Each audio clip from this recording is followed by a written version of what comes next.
گناہوں میں پانچواں بڑا گناہ کون سا ہے؟ وہ ہے منع الزکوٰۃ، زکوٰۃ نہ دینا۔ زکوٰۃ نہ دینا یہ گناہوں میں پانچواں بڑا گناہ ہے۔ قرآن کریم میں اللہ رب العزت ارشاد فرماتے ہیں وَلَا يَحْسَبَنَّ الَّذِينَ يَبْخَلُونَ بِمَا آتَاهُمُ اللَّهُ مِنْ فَضْلِهِ، وہ لوگ جو یہ گمان کر رکھتے ہیں جن کو اللہ تعالیٰ نے اپنے فضل سے مال دیا ہے، هُوَ خَيْرًا لَهُمْ بَلْ هُوَ شَرٌّ لَهُمْ، وہ سمجھتے ہیں یہ مال ان کے لیے بہتر ہے، نہیں بلکہ یہ مال ان کے لیے بدترین چیز ہے۔ سَيُطَوَّقُونَ مَا بَخِلُوا بِهِ يَوْمَ الْقِيَامَةِ، قیامت کے دن اس مال کو توق بنا کر ان کے گلے میں ڈالا جائے گا۔ یعنی جو شخص مال کی زکوٰۃ نہیں دے رہا تو اللہ رب العزت فرماتے ہیں کہ یہ مال اس کے لیے خیر نہیں بلکہ شر ہے، اور قیامت کے دن یہی مال اس کو توق بنا کر اس کے گلے میں ڈالا جائے گا۔ دوسرے مقام پر اللہ رب العزت نے فرمایا والذین یکنزون الذہب والفضہ، جو لوگ سونے اور چاندی کو جمع کرتے ہیں، ولا ينفقونها فی سبیل اللہ، اور نہیں خرچ کرتے اللہ کے راستے میں، فبشرهم بعذاب علیم، ان کو خوشخبری دو دردناک عذاب کی۔ یوم یحمى علیہا فی نار جہنم، جس دن اس کو تپایا جائے گا جہنم کی آگ میں، فتکوی بہا جباہہم، داغا جائے گا ان کی پیشانیوں کو، وجنوبہم، اور ان کے پہلوؤں کو، وظہورہم، ان کی پشت کو، ھذا ما کنزتم لانفسکم، کہا جائے گا یہ وہ خزانہ ہے جو تم جمع کرتے تھے، فذوقوا ما کنتم تکنزون، پس چکھو جو تم جمع کیا کرتے تھے۔ تو اس سے معلوم ہوتا ہے کہ یہ بڑا گناہ ہے زکوٰۃ نہ دینا۔ اس آیت میں اللہ رب العزت نے فرمایا کہ ہم سونے اور چاندی کو گرم کر کے 3 جگہوں کو داغیں گے۔ نمبر 1 پیشانی کو داغیں گے، نمبر 2 پہلو کو داغیں گے، نمبر 3 پشت کو داغیں گے۔ اس کی کیا وجہ ہے؟ اس کی وجہ یہ ہے کہ جب کوئی فقیر، کوئی مستحق آدمی آ کر مانگتا ہے اللہ کے نام پر مجھے دو، تعاون کرو، تو سب سے پہلے امیر کی پیشانی پہ بل آتا ہے کہ یہ کیوں میرے پاس مانگنے کے لیے آیا، اس لیے اللہ تعالیٰ سب سے پہلے اس کی اس پیشانی کو داغے گا جس پیشانی سے اس نے نفرت کا اظہار کیا تھا۔ نمبر 2 پھر آدمی اس سے پہلو بدلتا ہے تاکہ وہاں سے چلا جائے، اس کی بات نہ سنے، تو پہلو بدلتا ہے، اس لیے اللہ نے کہا اس پہلو کو اس سونے اور چاندی کے ساتھ ہم داغیں گے۔ پھر تیسرا کام انسان پشت کر کے چلا جاتا ہے، توجہ نہیں کرتا، تو کہا اس کی پشت کو ہم اس سونے اور چاندی کو گرم کر کے داغیں گے۔ نبی اکرم صلی اللہ علیہ وسلم نے ارشاد فرمایا من آتاہ اللہ مالا، جس شخص کو اللہ نے مال دیا، فلم یؤدی زکاتہ، اس نے مال کی زکوٰۃ نہیں دی، مثل لہ یوم القیامت شجاعا اقرع لہ زبیبتان، قیامت کے دن اس مال کو گنجا سانپ بنایا جائے گا جس کی 2 زبانیں ہوں گی، یطوقہ یوم القیامہ، توق بنا کر اس سانپ کو اس کے گلے میں ڈالا جائے گا، فیأخذ بلہزمتیہ، اور وہ یہ سانپ اس کے دونوں جبڑوں کو پکڑے گا، ایک جبڑے کو اوپر کے جبڑے کو پکڑ کر کھینچے گا اور کہے گا انا مالک انا کنزک، میں تیرا مال ہوں، میں تیرا خزانہ ہوں، جسے تو دنیا میں جمع کرتا تھا میں وہی تیرا مال ہوں۔ تو اس میں آپ صلی اللہ علیہ وسلم نے فرمایا جس نے مال کی زکوٰۃ نہیں دی، اسی مال کو اللہ گنجا سانپ بنا کر اس کے گلے میں توق ڈالے گا۔ اس لیے مال ہے تو انسان مال کا حق ادا کرے۔ قرآن کریم میں اللہ رب العزت نے سورہ منافقون میں بڑی عجیب بات فرمایا وَأَنفِقُوا مِمَّا رَزَقْنَاكُم مِّن قَبْلِ، خرچ کرو اللہ کے راستے میں اس دن کے آنے سے پہلے أَن يَأْتِيَ أَحَدَكُمُ الْمَوْتُ، کہ تم میں سے کسی ایک کو موت آ جائے، فَيَقُولَ رَبِّ لَوْلَا أَخَّرْتَنِي إِلَىٰ أَجَلٍ قَرِيبٍ، اور وہ کہے کہ اے میرے رب مجھے مہلت دے دے تھوڑی سی، فَأَصَّدَّقَ، کہ میں اب تیرے راستے میں صدقہ کروں، اب میں تیرے راستے میں صدقہ کروں گا۔ اللہ تعالیٰ فرماتے اب ہم تجھے مہلت نہیں دیں گے۔ تو یہ بڑا گناہ ہے، اللہ نے مال دیا ہے، انسان مال کا حق ادا کرے۔ جو شخص اپنے مال کا حساب کر کے صحیح زکوٰۃ دے، حساب کر کے، اندازے کے ساتھ نہیں، مال کا حساب کر کے پوری زکوٰۃ دے، انشاءاللہ کبھی اس کو نقصان نہیں ہوگا، کبھی مال چوری نہیں ہوگا، مال پر ہلاکت نہیں آئے گی، مال پر ڈاکہ نہیں ڈلے گا۔ زکوٰۃ سے مال کی پاکی ہوتی ہے۔ ہم مال کا پورا حق نہیں ادا کرتے، پھر ہم گلہ کرتے ہیں مال میں برکت نہیں ہے، مال چوری ہو گیا، فلاں کے ہاتھ لگ گیا، نقصان ہو گیا، تو مال کا صحیح حساب لگا کر زکوٰۃ دو، اللہ 70 گنا نفع دے گا تمہیں۔ شیخ سعدی سے کسی نے پوچھا دنیا سے بیکاری کیسے ختم ہوں گے، ہر جگہ بیکاری نظر آ رہے ہیں۔ انہوں نے فرمایا اگر مالدار اپنے مال کی صحیح زکوٰۃ دے اور مستحق تک پہنچائے اور غریب کو جو ملے وہ اس پر قناعت کرے، صبر کرے، تو دنیا سے مانگنے کا سلسلہ ختم ہو جائے گا۔ غریب صبر نہیں کرتا، اس نے پیشہ بنا دیا، اور مالدار اپنے مال کا صحیح حق نہیں ادا کرتا، تو اس وجہ سے بیکاری بڑھتے جا رہے ہیں۔ تو اس لیے گناہوں میں بڑا گناہ زکوٰۃ نہ دینا ہے۔ یہاں ایک واقعہ الکبائر میں موجود ہے کہ ایک پڑوس میں ایک شخص کا انتقال ہو گیا، چند لوگ اس کے پاس تعزیت کرنے کے لیے گئے۔ ابن حجر ہیتمی نے بھی یہ واقعہ الزواجر میں نقل کیا ہے۔ جب تعزیت کے لیے گئے تو اس شخص کا جو بھائی تھا وہ بہت رو رہا تھا۔ انہوں نے اس کو تسلی دی، اللہ کا حکم ہے، ہر انسان نے دنیا سے جانا ہے، تم اتنے پریشان اور غمگین کیوں ہو؟ تو اس نے کہا نہیں، تمہیں نہیں معلوم، میرا بھائی بڑے عذاب میں مبتلا ہے۔ انہوں نے پوچھا کیا عذاب میں مبتلا ہے؟ تو اس نے کہا کہ اب میرے بھائی کی جو تدفین ہوئی، تدفین کے بعد میں اس کی قبر کے پاس بیٹھ گیا، سارے لوگ چلے گئے، میں بیٹھا اس کے لیے ذکر اذکار کرتا رہا، استغفار کرتا رہا کہ اللہ تعالیٰ میرے بھائی کے لیے نرمی اور آسانی کا معاملہ کر دے۔ یہ کہتا ہے کہ اب میں آواز سن رہا تھا، اب میرے بھائی پر جب منکر نکیر آئے، سوال جواب شروع ہوا، تو اب عذاب جیسے اس پر شروع ہوا تو میرا بھائی آگے سے کہنے لگا قد کنت اصلی قد کنت اصوم، میں تو دنیا میں روزے رکھتا تھا، میں تو دنیا میں نماز پڑھتا تھا۔ تو آگے سے کہتے ہیں کہ اب مجھے اتنا ترس آیا کہ میرے بھائی پر عذاب ہو رہا ہے، وہ چلا رہا ہے، تو میں نے قبر کو ایک جانب سے کھولا۔ کہتے ہیں قبر جیسے ہی میں نے کھولی، وَإِذَا الْقَبْرُ يَشْتَعِلُ عَلَيْهِ نَارًا، ساری قبر آگ کے شعلوں سے بھری تھی۔ وَفِي عُنُقِهِ طَوْقٌ مِّن نَارٍ، اور میں نے دیکھا میرے بھائی کی گردن میں ایک طوق ہے، ایک طوق بنا ہوا ہے سونے اور چاندی کا، اور اس میں آگ ہے، وہ میرے بھائی کے گلے میں ڈلا ہوا ہے۔ فَحَمَلَتْنِي شَفْقَةُ الْإِخْوَةِ وَمَدَدْتُ يَدِي لِأَرْفَعَ الطَّوْقَ عَنْ رَقَبَتِهِ، میرے دل میں شفقت آ گئی کہ یہ میرا بھائی عذاب میں مبتلا ہے، قبر آگ کے شعلوں سے بھری ہے۔ میں نے اپنا ہاتھ آگے بڑھایا تاکہ میں اس طوق کو بھائی کی گردن سے ہٹاؤں۔ فَاحْتَرَقَتْ أَصَابِعِي وَيَدِي، میری انگلیاں بھی جل گئی، میرا ہاتھ بھی جل گیا۔ ثم اخرج الینا یدہ، پھر یہ لوگ کہتے ہیں اس شخص نے ہمیں اپنا ہاتھ دکھایا، فاذا ہی سوداء محترقۃ، ہم نے دیکھا واقعی اس کا ہاتھ جل کر سیاہ ہو چکا تھا۔ یہ لوگ تعزیت کے لیے گئے اس کے پاس، تو اس کے بھائی کا انتقال ہوا تھا، انہوں نے تسلی دی تو اس نے کہا تمہیں معلوم نہیں، میرا بھائی جو ہے وہ بڑے عذاب میں مبتلا ہے۔ پوچھا کیا عذاب؟ تو اس نے واقعہ سنایا کہ میں قبر کے قریب بیٹھا تھا، قبر آگ کے شعلوں سے بھر گئی اور اس کے گلے میں آگ کا طوق تھا، میں نے ہٹانا چاہا تو میرا ہاتھ جل گیا، انگلیاں جل گئی، ہاتھ سیاہ ہو گیا۔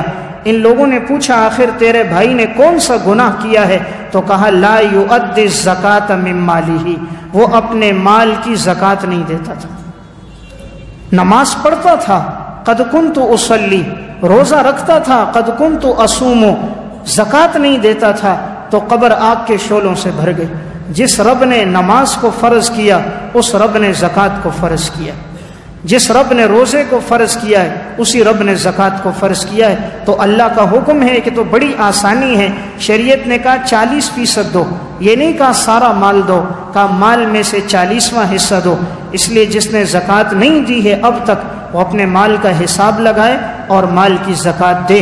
اللہ تعالیٰ زکوٰۃ کے ذریعے سے انسان کے مال کی حفاظت کرتا ہے۔ شیخ الحدیث حضرت مولانا محمد زکریا صاحب رحمۃ اللہ علیہ کی کتاب ہے آپ بیتی، اس میں انہوں نے 2 واقعات ذکر کیے کہ زکوٰۃ کی ادائیگی سے مال کی حفاظت ہوتی ہے۔ اس میں انہوں نے ایک واقعہ لکھا، فرماتے ہیں کہ سہارنپور کے اندر کافی لوگوں کے مکانات تھے، ان میں غیر مسلموں کی بھی کوٹھڑیاں، مکانات اور جائیداد تھی، لیکن یہ غیر مسلم کبھی کبھی آتے تھے، اس جگہ رہتے تھے۔ ان کی اپنی رہائش کسی کی کلکتہ میں، کسی کی بمبئی میں، کسی کی دہلی میں تھی۔ انہوں نے اپنی جائیدادوں، مکانات پر مسلمانوں کو وہاں پر ٹھہرایا ہوا تھا، چوکیداری مسلمان کرتے تھے۔ ایک دفعہ ایسا ہوا کہ قریب کے گھروں میں آگ لگ گئی۔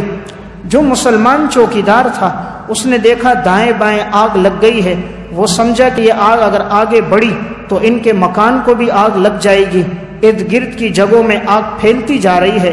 وہ دوڑتا ہوا اپنے مالک کے پاس، غیر مسلم کے پاس آیا اور اس سے کہا کہ آگ بہت آگے تک بڑھ گئی ہے، آپ جلدی سے آئیے، کہیں آپ کے مکان کو آگ نہ لگ جائے۔ اس غیر مسلم نے اس کی طرف توجہ نہ کی، اس نے دوبارہ کہا، پھر توجہ نہ کی، تیسری دفعہ کہا تو اس نے کہا بے فکر رہو، میرے مکان کو، میری جائیداد کو نقصان نہیں ہوگا۔ اس نے کہا بھئی آگ لگ گئی ہے، کہا میں مسلمانوں کے طریقے کے مطابق زکوٰۃ دیتا ہوں، اور میں نے ایک مسلمان عالم سے سنا ہے جو مال کی زکوٰۃ دیتا ہے اللہ اس کے مال کی حفاظت کرتا ہے۔ اب یہ چوکیدار مسلمان کہتا ہے میں واپس آیا، واقعی ارد گرد کے سارے مکانات جل گئے تھے اور اس کے مکان اور جائیداد بالکل اسی طرح صحیح سالم تھی۔ جب اللہ کافر کے مال کی حفاظت کرتا ہے، اگر کافر زکوٰۃ دے تو کیا اللہ مسلمان کے مال کی حفاظت نہیں کرے گا؟ مال تو رب نے دیا، اس رب نے کہا اس میرے دیے ہوئے مال میں سے تھوڑا سا دو۔ حضرت شیخ الحدیث صاحب نے ایک اور واقعہ لکھا اسی مقام پر، فرماتے ہیں کہ ایک شخص تھا، اس کا نام تھا حافظ فضل حق، کہا وہ ہمارے علاقے سہارنپور کا رہنے والا تھا، بڑا اللہ والا سیدھا سادہ مسلمان تھا۔ ایک دفعہ آیا تو کہنے لگا حضرت آج عجیب بات بتاؤں۔ اس شخص کا تقیہ کلام تھا، یہ بات بات میں کہتا تھا اللہ کا فضل، اللہ کا فضل، تقیہ کلام تھا۔ تو اپنے شیخ کے پاس آ کر کہنے لگا حضرت آج اللہ کے فضل سے اللہ کا غضب ہو گیا۔ تو ان کے شیخ مسکرا گئے، بھئی عجیب جملہ کہہ رہے ہو، اللہ کے فضل سے اللہ کا غضب ہو گیا۔ تو یہ کہنے لگے حضرت واقعہ یہ ہے کہ میرے گھر میں چور آئے تھے، اور میرا جو صندوق ہے جس میں میں اپنا مال رکھتا ہوں، گھر کا مال بھی ہے، مدرسے کے پیسے بھی وہاں ہیں، اس صندوق پہ چور آئے، 4 آدمی تھے، اور صندوق پہ جو میں نے تالا لگایا تھا وہ 6 پیسے کا تالا تھا، 6 پیسے کا تالا لگا ہوا تھا، 4 چور تھے اور تالا توڑ رہے تھے۔ اتنے میں میری آنکھ کھل گئی، میں نے جو دیکھا اوپر سے تو میں مسکرا گیا، میں نے آواز لگائی تم 4 ہو، تم 12 بھی ہو جاؤ یہ تالا تم سے نہیں ٹوٹے گا، تم میرے مال کو نہیں لے جا سکتے، میں نے مال کی زکوٰۃ ایڈوانس میں دے دیے، سال ابھی پورا نہیں ہوا میں نے زکوٰۃ دے دی، تالا تم سے نہیں ٹوٹے گا، تم 4 نہیں 12 آ جاؤ۔ کہتے میں آرام سے سو گیا، پھر میں تہجد کے لیے اٹھا، دیکھا اسی طرح لگے ہیں، تالا نہیں ٹوٹ رہا۔ پھر فجر کی اذان اتنے میں ہو گئی، حافظ فضل حق کہتے میں نیچے آیا، میں نے کہا بھائی ٹوٹنے والا نہیں ہے، ویسے اپنا وقت ضائع نہ کرو۔ کہتے میں نماز پڑھ کر آیا تو وہ چلے گئے تھے، تو اللہ نے میرے مال کی حفاظت کی۔ تو کہنے لگے حضرت میں نے مال کی زکوٰۃ دی، 6 پیسے کا تالا 4 آدمیوں سے نہیں ٹوٹا، 6 پیسے کا تالا 4 چوروں سے نہیں ٹوٹا، اس لیے کہ میں نے مال کی زکوٰۃ دے دی تھی۔ تو مال کی زکوٰۃ دیں گے تو رب مال کی حفاظت کرے گا۔ دنیا میں ہر کام اللہ کے حکم سے ہوتا ہے، چور بھی اللہ کے حکم سے آتا ہے، چوری کرنے والا بھی اللہ کے حکم سے آتا ہے، اللہ اس پہ راضی نہیں ہے، اللہ نے منع کیا ہے، لیکن دنیا کا ہر کام اللہ کے فیصلے سے ہوتا ہے، اللہ کی ہر فیصلے پہ رضا نہیں ہوتی، اللہ نیک کاموں پہ راضی ہوتا ہے، گناہ کے کام پہ اللہ راضی نہیں ہے۔ جب مال کا حق ادا ہوگا تو اللہ تعالیٰ انسان کے مال کی حفاظت کرے گا۔ اردو کی ایک کتاب ہے ناقابل فراموش سچے واقعات، اس میں 2 واقعات ہیں، میں سنا کر بات ختم کرتا ہوں۔ اس میں انہوں نے ایک واقعہ لکھا، ایک خاتون تھی جو اپنے زیورات کی زکوٰۃ نہیں دیتی تھی، ہر وقت اس کے گلے میں زیور ہوتا تھا، ہاتھوں پہ کڑے ہوتے تھے، بالیاں اس نے ڈالی ہوتی تھیں، کوئی کہتا زکوٰۃ دو تو وہ زکوٰۃ نہ دیتی، اور اسی زیورات میں باہر نکلنا، گھومنا پھرنا یہ اس کے لیے عام تھا۔ اسی دوران اس خاتون کا انتقال ہو گیا۔ جب انتقال ہوا تو اس کے جسم سے اس زیور کو اتارنے لگے تو یہ زیور جسم کے ساتھ چپک گیا، اترتا نہیں تھا، نہ بالیاں اترتی تھی، نہ ہار اترتا تھا، اور نہ ہاتھوں سے کنگن اترتے تھے۔ بڑی کوشش کی وہ نہ اترے، کاٹنے لگتے تو کھال کٹ جاتی، وہ سونا نہیں کٹتا تھا، کھال کٹ جاتی سونا اسی طرح رہتا۔ بڑے پریشان ہو گئے، کیا کریں؟ علماء سے پوچھا، انہوں نے کہا شاید لگتا ہے اس عورت نے اپنے مال کی زکوٰۃ نہیں دی ہے، اس وجہ سے یہ اس کے جسم سے چپکا ہے، اور شاید اسی طرح اس مال کو تپایا جائے گا، آگ میں گرم کر کے اس کو سزا دی جائے گی۔ تو بہرحال اس عورت کو اسی سونے کے ساتھ دفنایا گیا۔ تو جب سونے کی حالت میں اس کو دفنا دیا گیا تو اس کا بیٹا کہتا ہے میں قبر پر آتا تھا، استغفار کرتا تھا، دعائیں کرتا تھا کہ اللہ میری والدہ کے لیے آسانی فرمائے۔ کہا ایک دفعہ ایسا ہوا مجھے رونے کی چلانے کی آواز بہت آئی تو میں نے قبر کو ایک جانب سے کیا کھولا، کہا دیکھا وہی میری والدہ پر جو زیورات تھے وہ آگ میں گرم ہیں، تپے ہیں اور والدہ کا جسم جل رہا ہے، چیخ و پکار ہے، لیکن میں کوئی مدد نہیں کر سکتا تھا۔ اللہ ہر چیز پر قادر ہے۔ اس قسم کے واقعات اس لیے رونما ہوتے ہیں تاکہ انسان ان سے عبرت حاصل کرے۔ اسی کتاب میں انہوں نے ایک اور واقعہ لکھا، ناقابل فراموش سچے واقعات میں انہوں نے لکھا کہ ایک خاتون کے پاس مال اور دولت بہت تھا، اور یہ خاتون اپنے مال کی زکوٰۃ نہیں ادا کرتی تھی۔ اس سے کوئی کہتا زکوٰۃ دو تو یہ کہتی کوئی زکوٰۃ نہیں ہے، مروں گی تو پھر دیکھیں گے۔ اکثر کسی کو شریعت کا حکم سنایا جائے نا تو وہ یہ کہتا ہے زندگی بہت ہے، مریں گے تو دیکھ لیں گے، اسرائیل علیہ السلام آئے گا تو دیکھ لیں گے، گویا موت کا ڈر نہیں، قبر کا ڈر کوئی نہیں، رب کا سامنا کوئی نہیں۔ تو یہ خاتون بھی زکوٰۃ نہیں دیتی تھی۔ آخری وقت آیا، اس کو ایمرجنسی وارڈ میں لے کر گئے، وہاں پر علاج ہو رہا تھا، اس دوران یہ سکتے میں چلی گئی۔ اب پتہ نہیں چل رہا کہ زندہ ہے یا اس کا انتقال ہو گیا، موت اور حیات کی کشمکش میں تھی۔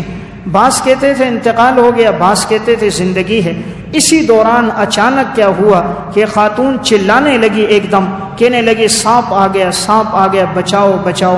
کسی نے کہا کوئی سانپ نہیں ہے، کہا نہیں کوئی میرے قریب آ رہا ہے۔ بس یہ چیختی چلاتی اس حال میں انتقال ہو گیا۔ جب دیکھا گیا جسم پہ نشانات بھی تھے تو پوچھا گیا تو کسی عالم نے بتایا کہ شاید یہ مال کی زکوٰۃ نہیں دیتی ہوگی، کیونکہ سانپ کا آنا مال کی زکوٰۃ نہ دینا ہے۔